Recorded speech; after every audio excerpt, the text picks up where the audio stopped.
2019 ఎన్నికల్లో మనం ఓటమి చెందాం.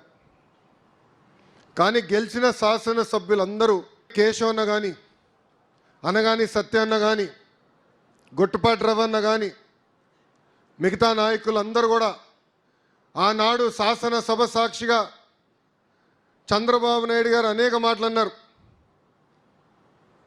చంద్రబాబు నాయుడు గారు ఆనాడు రాజధాని విషయం వచ్చినప్పుడు నేను కౌన్సిల్ సభ్యుడిని. కౌన్సిల్కి ఆయన వచ్చి పైన కూర్చున్నారు గ్యాలరీలో. ఆ ఫోటో ఇప్పుడు కూడా ఉంది. పొద్దున స్వామి గారు చూపించా. వైకాపా శాసనసభ్యులు ఆయన చుట్టుముట్టేదానికి ప్రయత్నించారు, అవమానించడానికి ప్రయత్నించారు. కానీ కేశవ్ అన్న ఆ రోజు అక్కడ నిలబడి నన్ను దాటుకుని మా నాయకుడి దగ్గర రావాలని చెప్పారు. మాటలు తక్కువ చెప్తాడు, ఎక్కువ మాట్లాడు, కానీ నిలబడ్డారు. స్వామి అన్న నిలబడ్డాడు. మన బోలా శంకరుడు ఉన్నాడు, రెవెన్యూ శాఖ మార్చులు అనగాని సత్యప్రసాద్, ఆయన కూడా ఆ రోజు ఎంత ఇబ్బందని నిలబడ్డారు. అందుకే పార్టీ ఈరోజు వాళ్ళ రుణం తీర్చుకుంటాం జరిగింది. 2024 ఎన్నికల్లో భారతదేశంలో ఎప్పుడు లేని విధంగా 94% సీట్లు ఎన్డీఏ కైవసం చేసుకుంది. ఈరోజు మనం ఎక్కడికి వెళ్ళినా సెల్యూట్లు కొడుతున్నారు. దారి పొడుగునా పోలీసులు కంపడ్డారు నాకు ఈరోజు. ఎక్కడికి వెళ్ళినా సెల్యూట్లు కొడుతున్నారు బాగా. నేను మనసులో అనుకున్నా, పాదయాత్రలో ఎవడు కంపడలేదు ఏంట్రా బా అని.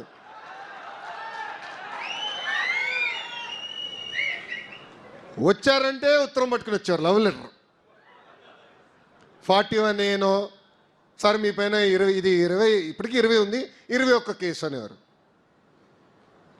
ఇది మీ అందరికి ఎందుకు చెప్తున్నానంటే, గెలిచాం, ఇప్పుడు అందరు సెల్యూట్లు కొడతారు.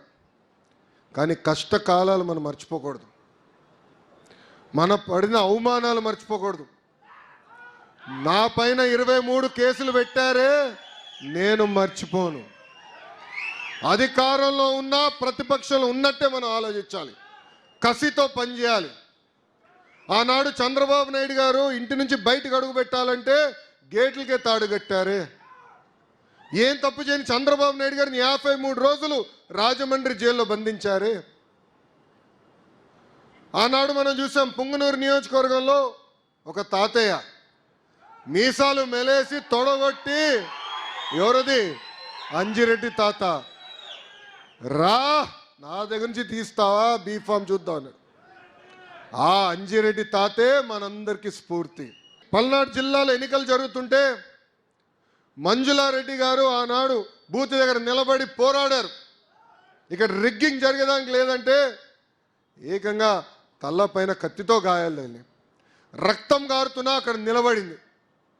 పోలింగ్ అయ్యి డబ్బాలని సీల్ చేసిన తర్వాతనే ఆసుపత్రికి వెళ్ళిన మంజులారెడ్డి గారే ఈరోజు మనందరికీ స్ఫూర్తి.